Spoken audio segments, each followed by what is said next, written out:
Good morning. My name is Sharon Sobotta, and my pronouns are she, her, and hers. It's good to see everybody today.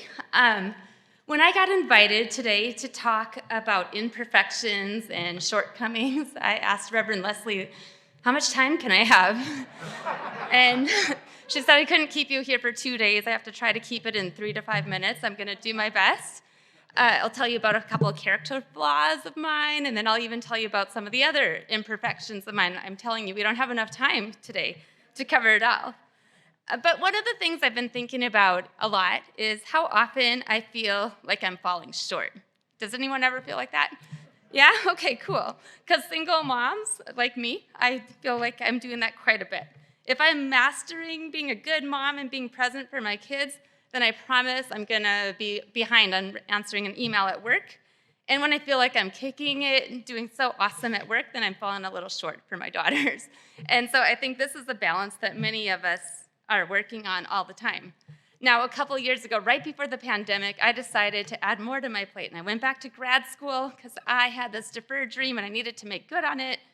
But I had to skip my lunch for my program so I could work. And then I remember sneaking out a granola bar.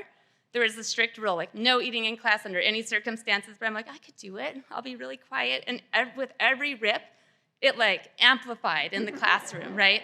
And then my instructor like glared at me and I thought, oh, maybe that's a coincidence. Maybe she had something in her eye. Then I opened my email the next morning and it was like, as a reminder, it says here, no eating in class.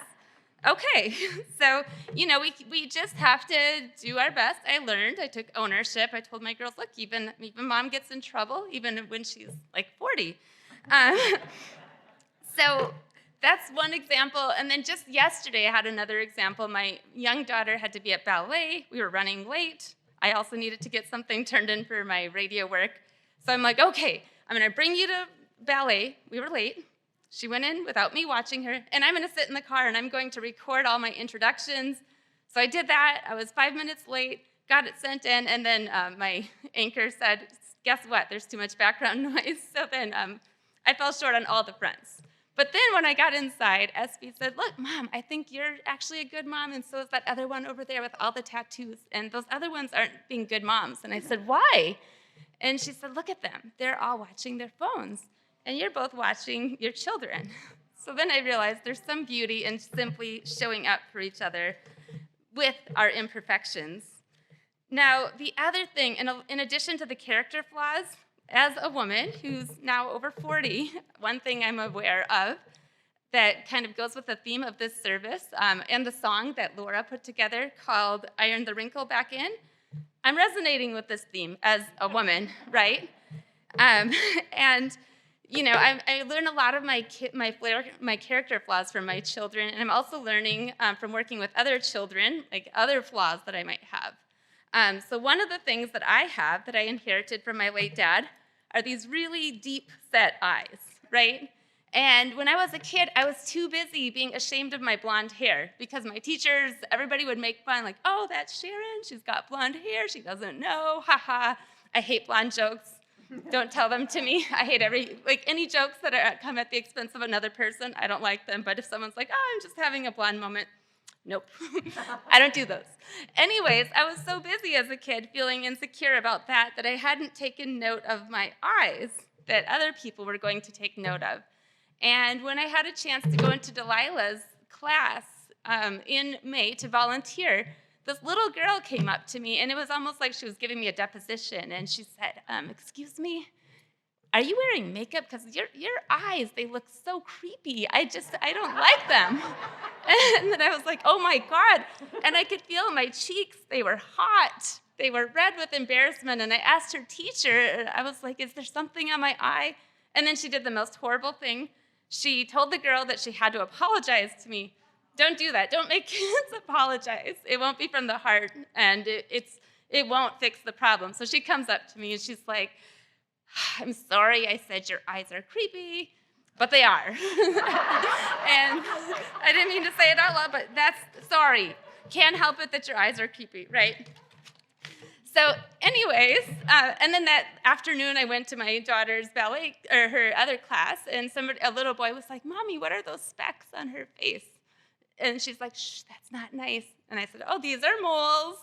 So I've been having children point out like some of the things that I'm a little bit of some things that might be seen as imperfections. But unlike when I was a kid, when I was so embarrassed about what my hair looked like, I've decided that I love my eyes, and they are what I have left of my late dad.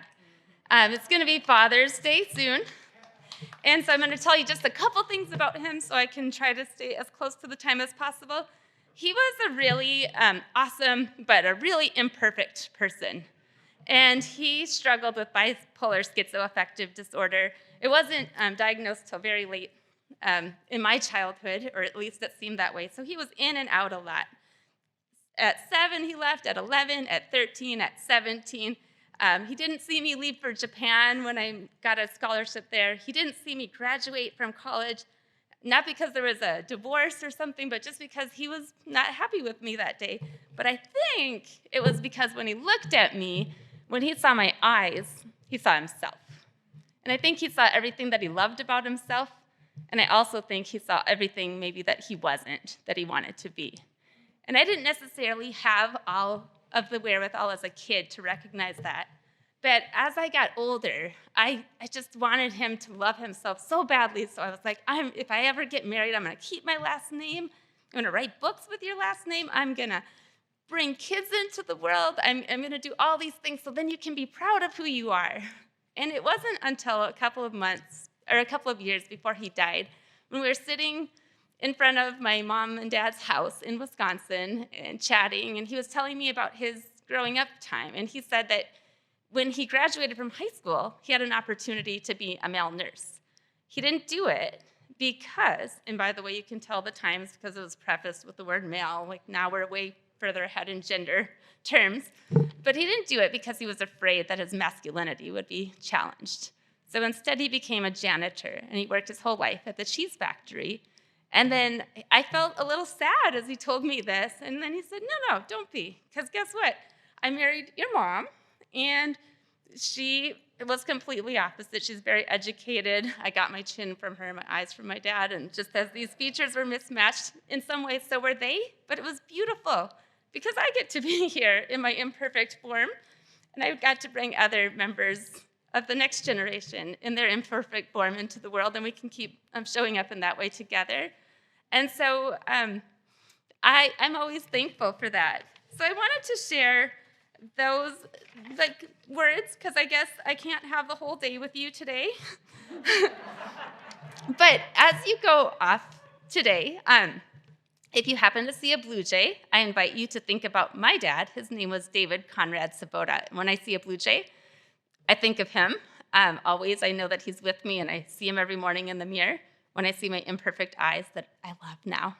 And I want to invite you also to join me in being imperfect and embracing our imperfection in each other, and in really being together, showing up for each other, not in spite of our imperfections, but because of them.